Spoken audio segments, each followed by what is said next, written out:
Sejam todos muito mais que bem-vindos a mais um episódio do nosso podcast Opinião Segura, diretamente aqui da 8ª Mostra BID, no Centro de Convenções de Brasília. Estamos aqui com um estúdio da Última Rácio, que também é um estande na mostra, né? Temos aqui ao fundo e numa visão privilegiada aqui toda feira. Recebemos o apoio da ABIND, estamos aqui num projeto colaborativo com a instituição que faz a organização da feira. Temos aqui alguns patrocinadores que apoiaram o nosso projeto, como a CBC, a editora Última Rácio, a Dígito, a Ubrich Protection, e temos diversas outras empresas que têm apoiado a nossa caminhada. Afinal, a gente precisa desse apoio para que a gente possa levar informação de qualidade.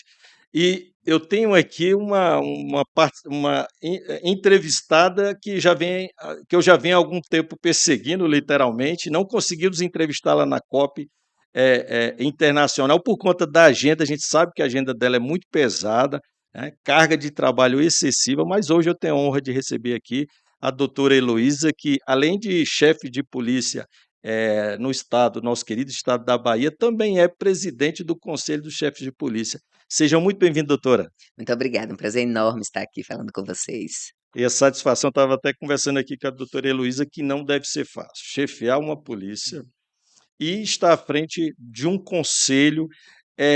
Por quê? Porque há várias reuniões, né? A senhora representa todos os delegados de polícia do Brasil, ou seja, para além das suas funções, que já são muitas lá no estado da Bahia, então, ainda recebeu essa grande tarefa, que é representar todo o segmento dos delegados, né? Que tem um importante papel na segurança pública. Inclusive, tivemos já a oportunidade de entrevistar aqui um delegado de polícia. A gente fica muito honrado de receber a senhora, viu? Somos Prazer é meu, parceiros. prazer é meu. Polícia Militar, ela trabalha integrado à Polícia Civil e a gente precisa estar unido, né? O nosso secretário, doutor Sandro Avelar, que também vai estar conosco, é presidente do Conselho Nacional dos Secretários de Segurança Pública, e a máxima dele é a integração. Então, na secretaria é Corpo de Bombeiro, Polícia Militar, aqui a gente não tem Polícia Municipal, mas Detran, policiais civis, todos integrados em prol de um objetivo. E essas feiras que a gente tem participado, a COP, aqui a Mostra BID, essa oportunidade de encontro, né, das principais autoridades do segmento da segurança pública, mas também das empresas ofertando as suas tecnologias, o seu aparato, para que a gente possa buscar soluções para resolver os nossos problemas, né? É uma oportunidade ótima, porque a gente reúne aqui num só espaço, não só os gestores estratégicos de todas as instituições, mas tem esse intercâmbio com as empresas que estão apresentando produtos, soluções, softwares que vão nos ajudar no nosso dia a dia. Então, fomentar momentos como esse é extremamente salutar. Nós conversávamos um pouquinho antes de começar aqui esse podcast com alguns representantes da BID e dizendo como é importante que eles ouçam, inclusive das instituições, quais são as nossas demandas, porque muitas vezes nós As dores, utilizamos. né, Nossas as dores nossas são dores. muitas, né. Então o que acontece, muitas vezes nós trabalhamos com alguns produtos que nos são oferecidos e nós adaptamos para as nossas realidades funcionais. Mas, esse produto ele não é pensado, ele não é gestado para as polícias, seja a polícia militar, seja a polícia judiciária. Então a gente tem aqui no Brasil, indústrias extremamente criativas, nós temos tecnologia e por que não trazermos isso para o combate desse grande desafio que impacta todo mundo, que é a segurança pública. Porque a segurança pública, eu falo sempre, não é um problema só das polícias, é uma responsabilidade nossa, mas ela reverbera pelos diversos setores. Então ela tem um impacto no comércio, ela tem um impacto no turismo, ela tem um impacto no próprio desenvolvimento econômico do país. Então é preciso sim, pensar em conjunto com todos os atores que possam facilitar e que possam nos dar elementos e subsídios necessários no combate à criminalidade. E doutora Heloísa, eu, como um cientista policial, por assim dizer, né, a gente que se defronta com a questão da violência, da criminalidade e analisa a questão de qualidade de vida do trabalho policial, há muita discussão, há muitos centros de pesquisa que estudam segurança pública e, obviamente, tem uma grande entrega, né? Mas quem sabe e sente a dor somos nós, né? Então, nós temos muitas críticas da academia, embora a gente tenha que trabalhar para aproximar, né, a polícia da academia científica, mas com poucas soluções entregas, né? Então, as perguntas que a gente faz é quem se preocupa de fato, vou dar um exemplo, né? O policial carregando 30 anos ou mais uma arma apenas de um lado do corpo, será que isso há um impacto, né? Na coluna, a Sim, questão do colete, a questão da viatura, diversas outras questões que interferem na atividade policial que impactam na saúde desse profissional. Então, será que os centros de pesquisa, os centros de estudos estão preocupados de fato com o nosso policial? Não será nós mesmos policiais, e a gente já percebe vários policiais na Polícia Civil, Polícia Militar, com mestrado, doutorado, pós-doutorado, buscando conhecimento, buscando as credenciais para sentar-se à mesa e discutir segurança pública. Então, quando a senhora falou, achei muito interessante essa perspectiva da feira ser um local em que a gente venha eh eh, nos comunicar com o setor para que eles não façam adaptações que às vezes é para as Forças Armadas, sim. mas que ela faça um produto destinado ao operador da segurança pública, que há especificidades, né. Felizmente no Brasil nós não temos, por exemplo, uma viatura efetivamente policial, né. Às vezes até pouco tempo tem mudado um pouco, mas a gente pegava sobras, né, daquilo que não passava no controle de qualidade, entregavam e empurravam para a gente. Hoje já há uma preocupação maior, mas ainda percebemos que não existem equipamentos totalmente afinados para a atividade policial, né, doutora? E eu gostei muito quando a senhora falou disso. Está representando bem a categoria. Não, mas perfeito, sua colocação ela é realmente extremamente verdadeira. Começando de trás para frente, né, assim, das viaturas, nós temos carros que são carros comuns que nós fazemos a adaptação para a Isso. atividade policial, mas não é um elemento, não é um instrumento que foi pensado como é que eu faço para isso aqui se tornar mais seguro e mais confortável para o policial, para ele desembarcar. Então, será que eu teria que ter o mesmo método de acionamento de portas que eu tenho para um carro de passeio? Porque é isso hoje que a gente tem. Então eu tenho uma mala de um carro que é adaptado para uma custódia, será que realmente isso é o melhor para os nossos policiais? Será que a tração desse carro, a forma como ele é pensada, que é um carro para trabalhar no asfalto, é o melhor veículo para que eu possa subir e descer as adversidades do terreno que nós enfrentamos, com uma outra característica, o tamanho do Brasil, a capilaridade e as, diferenças existentes. Então eu comentava há pouco que eu preciso de uma tecnologia, mas essa tecnologia que vai ser utilizada, que vai se usar, por exemplo, numa situação da Polícia Civil do Rio de Janeiro, ela é diferente da tecnologia que eu vou usar com a Polícia Civil no Amazonas, onde eu tenho mata. Então eu preciso fazer essa adequação. Então é preciso realmente espraiar o olhar e começar a pensar que a segurança pública tem que ter produtos desenvolvidos especificamente para elas. E aí você trouxe um tema que me é muito caro, que é a questão do nosso policial, o policial tanto civil quanto militar, que ele não às vezes é olhado como agente realmente modificador ou como o mais importante, que é o mais importante que nós temos em nossas instituições. Nós temos histórias, nós temos instituições de quase 200 anos, com toda uma trajetória, com premissas, com hinos, com entregas importantes para a sociedade, mas nada disso seria feito se a gente não pudesse contar com a nossa maior riqueza, que é o servidor policial. E como é que nós olhamos enquanto instituição para esse policial? Então as críticas elas estão e elas existem e são importantes no processo. Eu acho que a gente muda sim a partir de críticas construtivas que têm sido feitas, mas internamente como é que a gente olha, o que é que a gente tem dado para esse policial com um melhor equipamento de trabalho, com uma melhor condição, com uma melhor tecnologia dispendida e disponível. Então, esse olhar ele precisa realmente olhar o servidor de polícia com esse elemento que é o que catalisador, é o que faz toda a diferença. E muitas vezes o nosso policial, ele realmente, ele fica aí 30 anos e eu às vezes eu fico triste quando eu converso com algum policial que está no interior do estado, eu falo do meu estado, mas isso eu sei que não é diferente no país. Ele fala: "Ah, doutora, tem mais de 10 ou 15 anos que eu fui para um curso de tiro ou para um curso de atualização, de operações policiais, de abordagem policial". Então esse processo de capacitação, de acompanhamento e um outro ponto também muito importante é a questão da saúde mental dos nossos policiais. Isso ficou muito claro durante a pandemia. É preciso que as nossas estruturas tenham sim um acompanhamento, porque a nossa atividade ela é estressante. A gente lida com a morte, a gente lida com aquilo que não está planejado, a gente lida com as adversidades que chegam a qualquer momento, e é fato que isso tem um impacto. Eu quero compartilhar com vocês uma situação que a gente passou ontem na reunião dos chefes de polícia, o doutor Arthur Dian, que é o nosso delegado geral, de São Paulo, ele trouxe um case de sucesso que ele montou lá, um núcleo de análise, digital, e onde eles estavam monitorando aqueles ataques à escola e, na realidade, a forma como as meninas, adolescentes e meninos são cooptados por grupos, para que se mutilem, para que façam uma série de situações que acabam culminando, inclusive, com um atentado às escolas.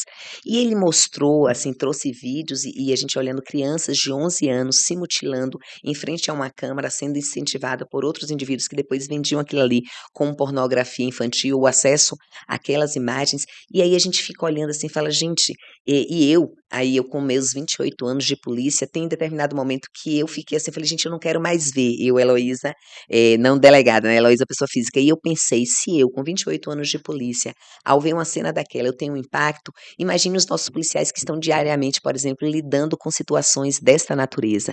É óbvio que a gente precisa trabalhar mentalmente, porque não temos como fugir de que o que a gente vê é muito difícil, porque nós lidamos às vezes com o lado mais perverso da natureza humana, e é preciso que nós tenhamos o equilíbrio, a sensatez em todos os momentos. Isso é exigido da nossa profissão. Então a gente precisa ter sim um acompanhamento psicológico, a gente precisa ter esse cuidado de quando nós nos confrontamos com uma situação onde a nossa vida é colocada em risco e a gente tem que agir para defender o outro, e aí causa muitas vezes a morte da parte adversa, porque ela se contrapõe às forças policiais, óbvio que isso tem um impacto. Eu não posso imaginar que o policial ele vai voltar para casa ao final do procedimento, vai deixar a sua arma, vai abraçar a sua família e aquilo não vai passar em momento nenhum mais pela sua mente. Por mais que a gente pense, isso faz parte da nossa profissão, isso precisa entrar, mas nós estamos lidando com pessoas, com sentimentos, e isso, por óbvio, reverberam. Então, é preciso ter esse cuidado sistêmico, sim, sobre o nosso policial, não só nas condições de trabalho, mas ele enquanto ser humano, enquanto cidadão. E doutora Heloísa, tudo a senhora falou qualidade de vida no trabalho, né? Quando o profissional de segurança pública ele percebe que há uma preocupação do gestor, do chefe, né? E às vezes a gente, como chefe, a gente recebe algumas críticas, às vezes o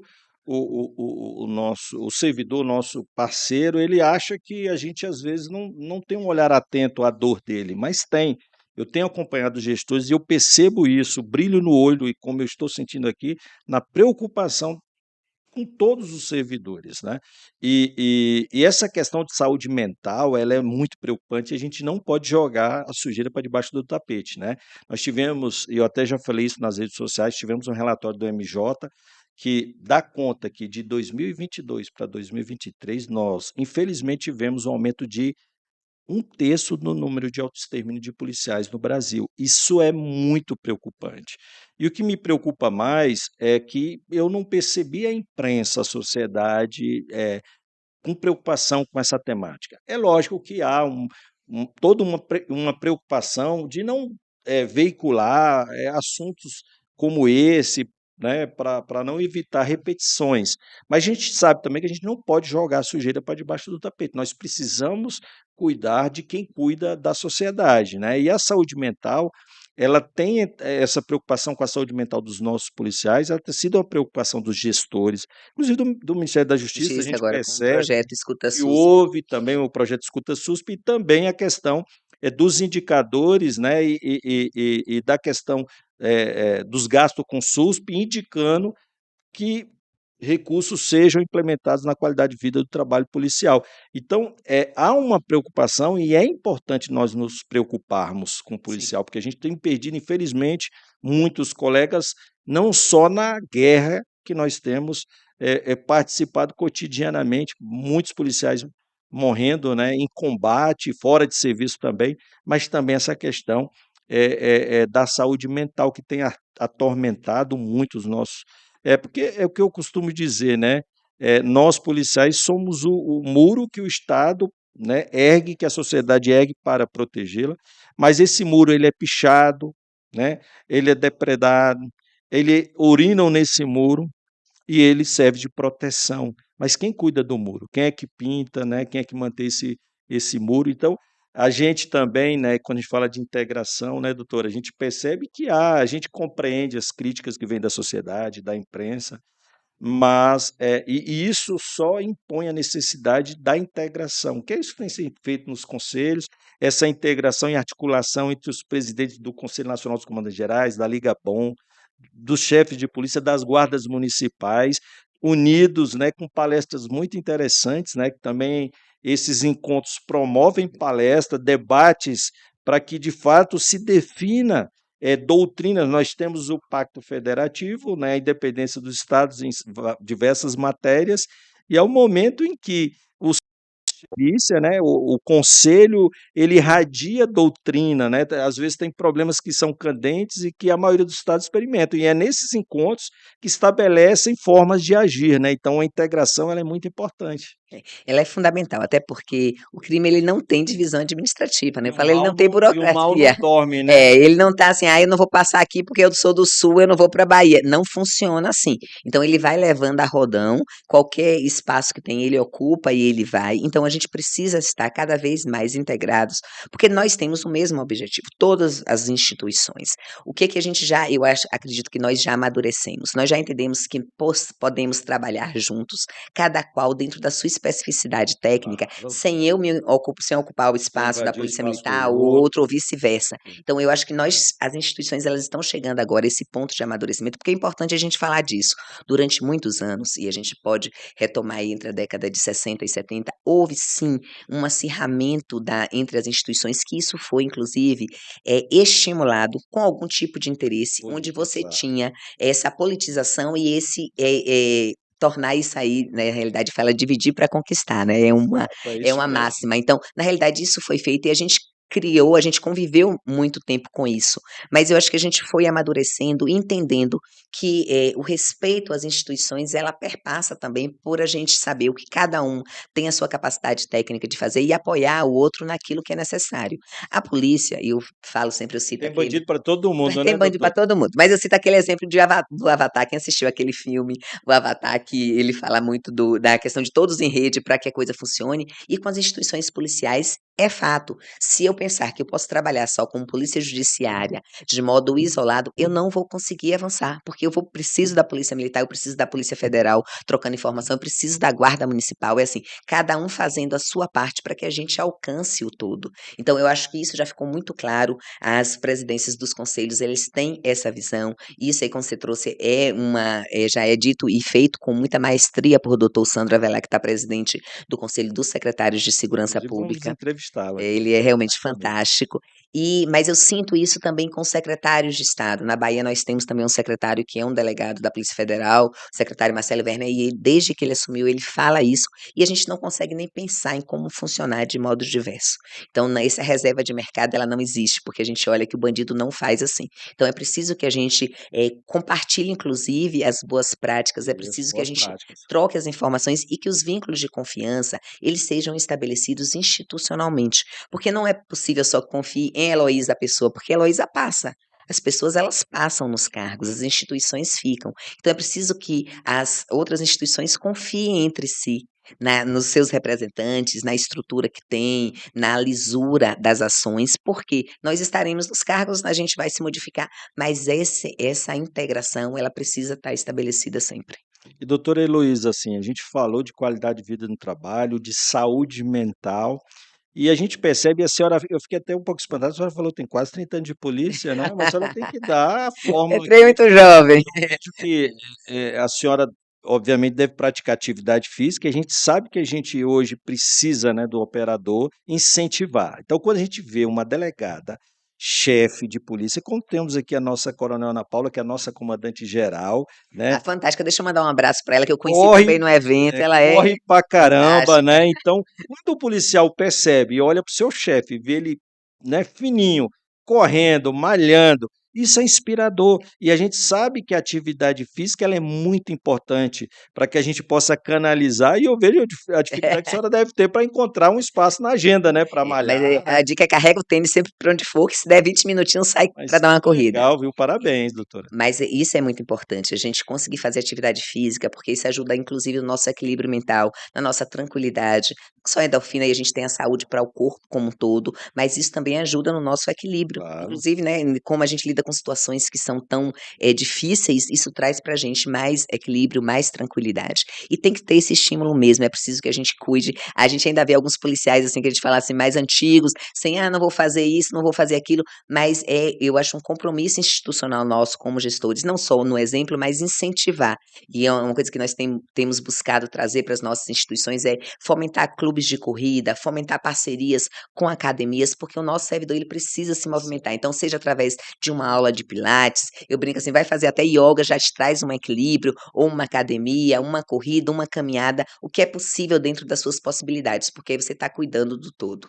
E doutora Heloísa, eu fico imaginando aqui, porque a gente sabe que o estado da Bahia é um estado, né, assim, a violência, infelizmente, a senhora convive com a violência. A gente até encontrou um delegado aqui, amigo, que nós entrevistamos, né, eu fiquei espantado e até houve um registro da câmera, porque ele falou que 4 anos não teve um feminicídio na cidade dele, eu fico muito feliz, e a gente não era para ter nunca, né? Mas quando a gente olha os números, né, aqui no DF também, infelizmente, os números do Brasil e não só no mundo, a violência doméstica bate a porta, inclusive de países desenvolvidos, né? Não é um problema.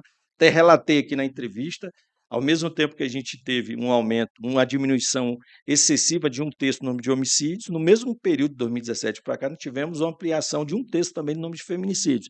É um contrassenso muito grande, né? A gente vê os números de homicídio cair e os de feminicídio aumentar na mesma proporção. Então, é um grande mal que hoje bate na porta dos gestores em uma cobrança da sociedade, da imprensa, e é uma cobrança justa, né? A gente não quer, sobretudo, um crime perverso contra uma mulher.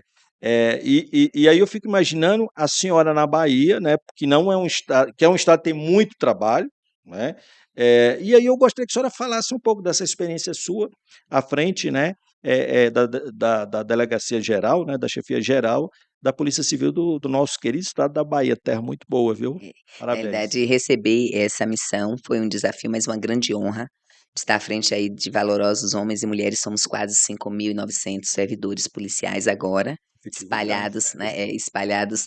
Levando em consideração o Brasil inteiro, né? Porque a gente É, tem polícias civis com efetivo bem bem menor, reduzido, é né? verdade, Mas mas o também estado também é também a grande, né? nossa realidade territorial são É muito grande. 417 municípios. É quase vizinho aqui nossa, aqui do Pois é, a gente DF. faz divisa com 8 estados, então assim, nós temos mais de 1.000 quilômetros de, fronteiras marítimas, então a enormidade da Bahia realmente foi um grande desafio quando se colocou. Mas voltando especificamente, Luciana, à questão do feminicídio, observe que para mim, enquanto mulher e quanto gestora, desde que eu assumi, eu falei: "Bom, a gente precisa reverter esses números".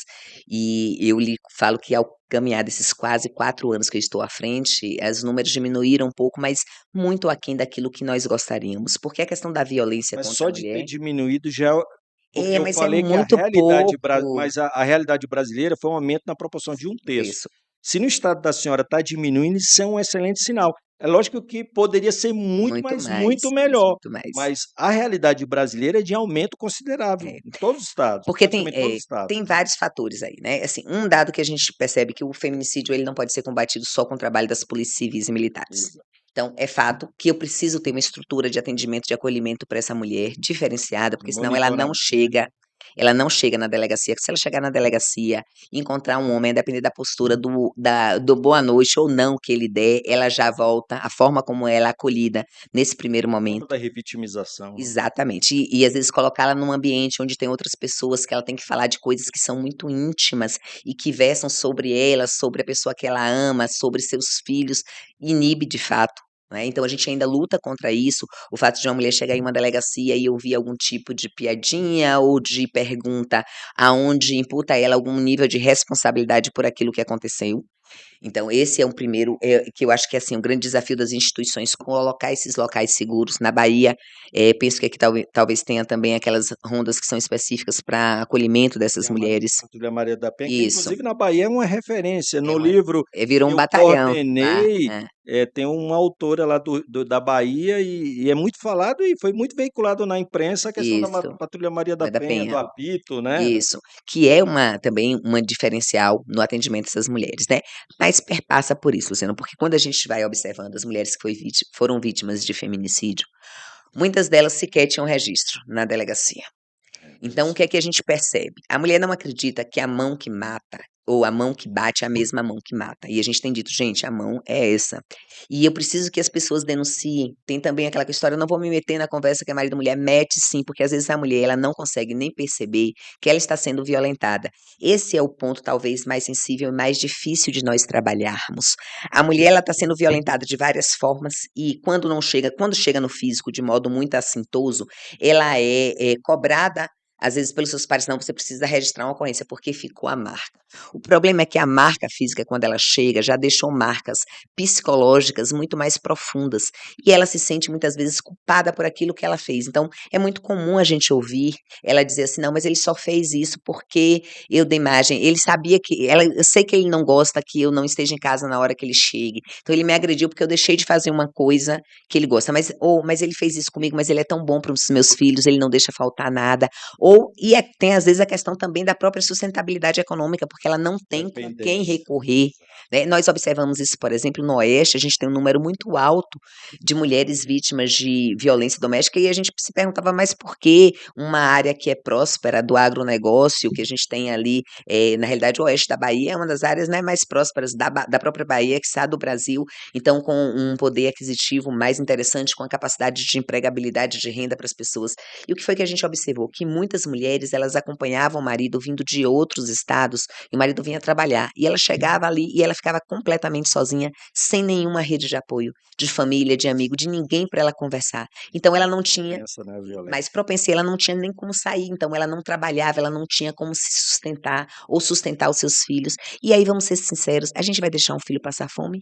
Alguém sabe de nós o que é dormir com a barriga vazia, roncando, e você tem uma criança pedindo isso, né, pedindo a comida? Então, muitas mulheres se submetem a várias situações que vão num crescente de violência.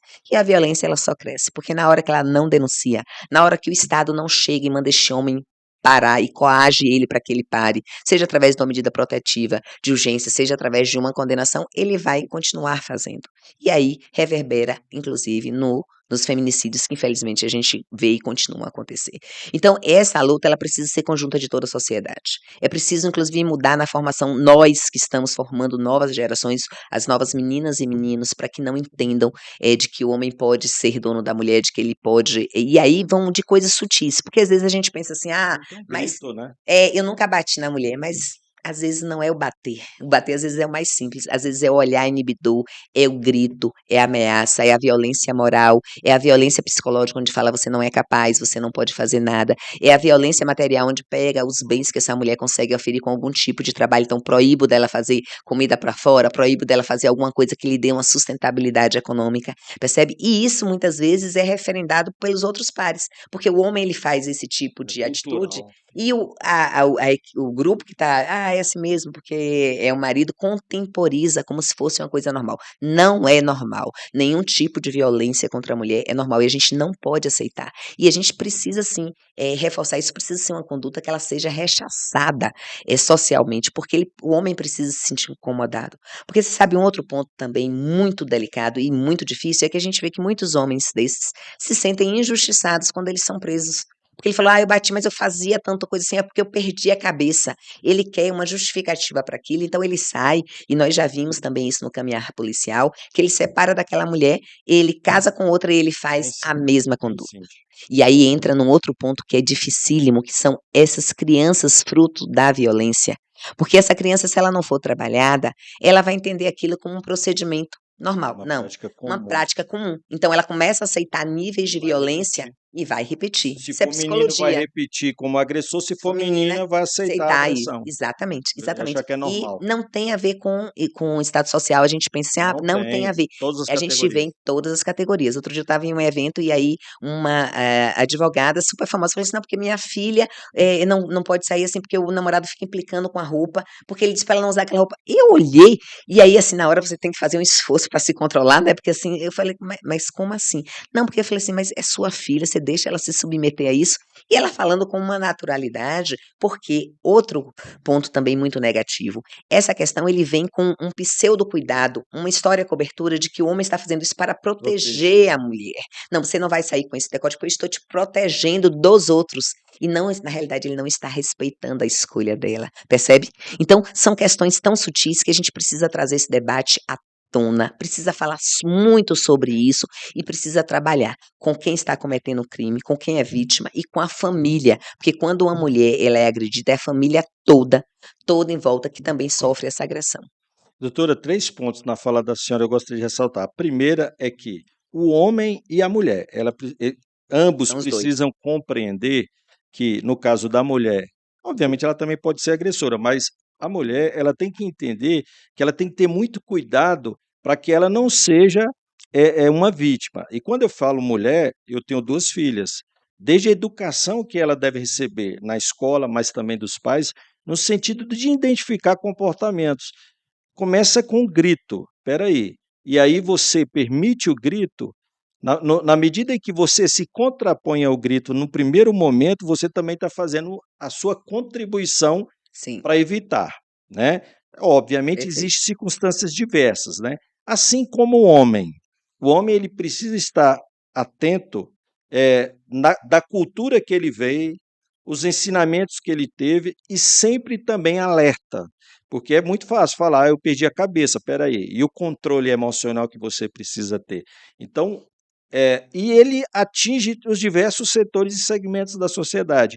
Inclusive eu já tive a oportunidade de ouvir entrevistas, né, de homens se justificando, mencionando que jamais imaginaria que um dia poderia ter chegado àquele ponto de fazer aquela agressão. Então, por isso que é um policiamento constante de todos nós. Sim, E seja na escola com a professora, enxergando comportamentos iniciais do menino em relação à das menina, meninas, perfeito. em casa, educando os nossos filhos e preparando eles, e aí eu falo de meninos e meninas, né, para não ser nem agressores nem vítimas. Outra, 2 questões que eu gostaria de mencionar, é justamente aquela máxima, né, que briga de marido não se mete a colher.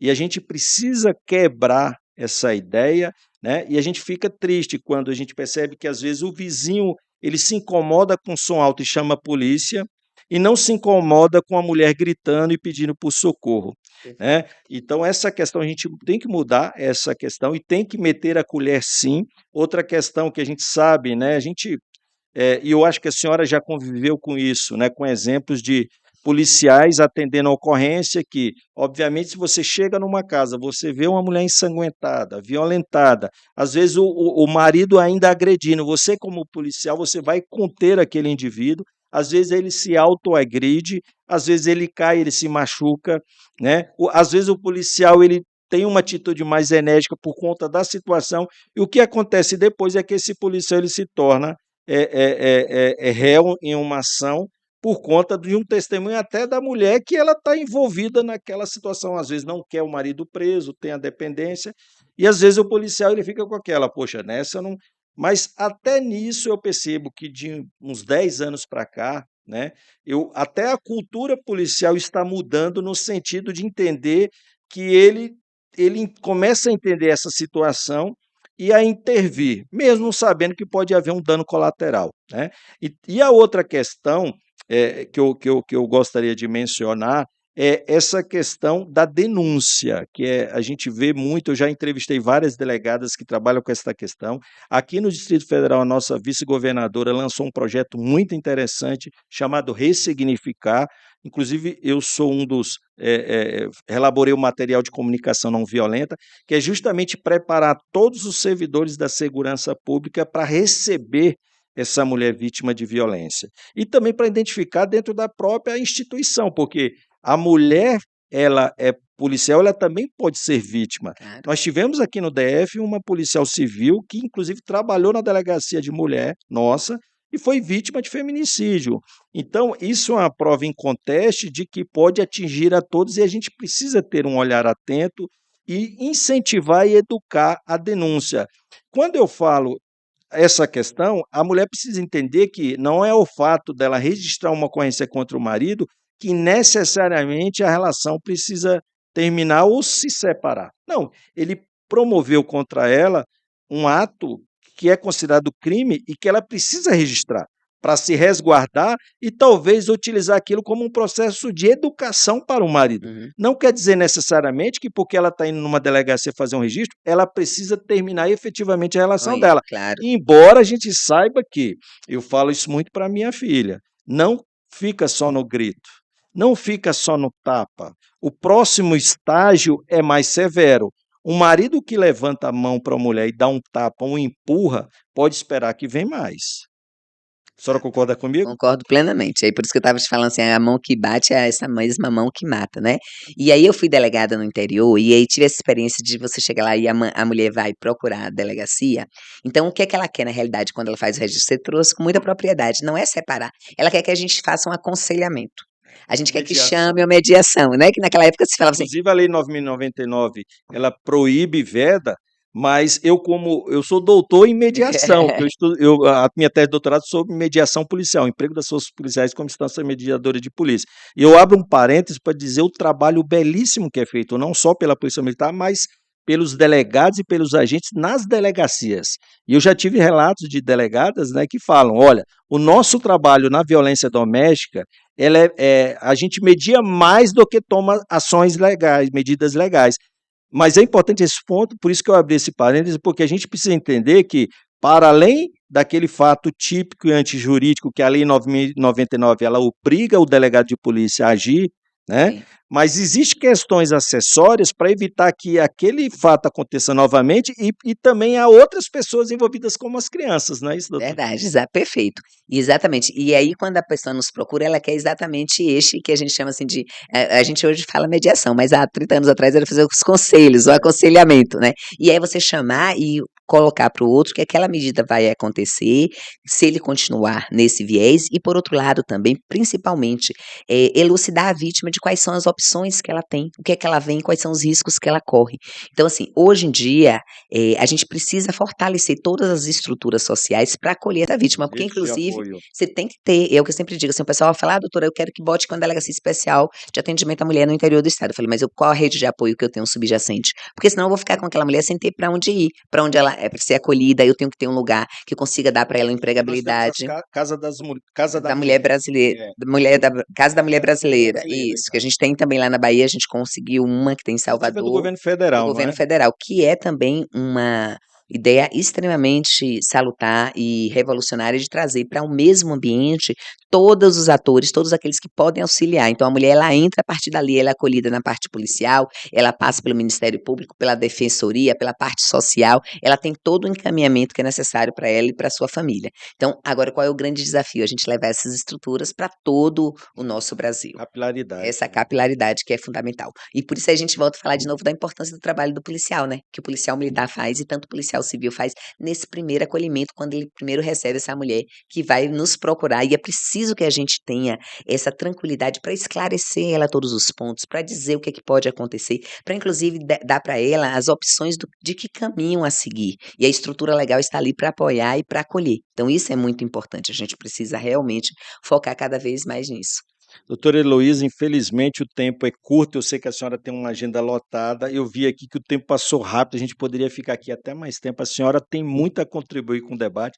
Eu tenho certeza que essa não vai ser a primeira entrevista, né, que a gente tem, a senhora tem muito a ofertar em termos de conhecimento, a gente vai se encontrar em outras feiras como esta, aqui a Mostra BID, teremos a LAAD e outra COP também, então eu fico muito honrado em receber a senhora, eu percebi que a minha caminhada e o meu esforço para tê-la aqui, até agradeço o doutor Tiago, nosso chefe de gabinete na Secretaria de Segurança Pública, que nos ajudou aqui a trazer a senhora. Muito obrigado pela simpatia, pelo grande conhecimento e grande entrega que a senhora faz, não só o estado da Bahia, mas todo o país, afinal representa uma entidade muito importante que são os nossos queridos delegados, inclusive ontem foi dia do Dia do delegado, delegado, né? Te mando um exatamente. grande abraço aí para os nossos queridos delegados, companheiros, e a gente tem na Secretaria de Segurança Pública, assim, uns colegas delegados, assim, como o doutor Tiago, inúmeros colegas que hoje a gente percebe, eu não tinha tido essa oportunidade de trabalhar na secretaria, né, a gente fica só na polícia militar, ganhei grandes amigos, né, e parabéns pelo trabalho da senhora e parabéns aos nossos delegados. Ah, eu que agradeço, foi um prazer, passou muito rápido, a gente poderia conversar realmente muito mais tempo, mas é importante trazer essas temáticas, assim, Luciano, eu fico muito feliz, porque eu faço porque acredito. Eu acho que nós, policiais, nós estamos fazendo uma sociedade melhor, a gente está fazendo a diferente, é o nosso trabalho que dá essa contribuição para que as pessoas possam viver da forma como nós conhecemos, que a sociedade se estabeleça, assim, então eu acho que é de uma importância, assim, fundamental. Então, toda a oportunidade que eu possa falar do trabalho que é desenvolvido pela Polícia Civil, pelas co-irmãs, pelas outras instituições, eu vou fazer, porque eu acredito nisso. Eu acho que nós fazemos a diferença na sociedade. E aí eu quero aproveitar aqui para agradecer a todos os colegas delegados, policiais, investigadores e escrivães que têm dado o seu melhor nessa luta contínua de transformar a nossa sociedade, o nosso país em um lugar mais justo e mais seguro para todos e todas. Muito obrigado, viu. E esse foi mais um podcast Opinião Segura, aqui diretamente da feira da 8ª Mostra BIND, contamos com o apoio aqui da BIND, que organiza, né, a Mostra BID, temos apoio aqui da CBC, da Dígito, da Ubrich, da Tecpro Dynamics e outras empresas que têm apoiado aqui esse projeto, né, de estar nas feiras de destaque, transmitindo e tendo a oportunidade de ter entrevistas como essa aqui. Então, até o próximo podcast Opinião Segura. Forte abraço a todos.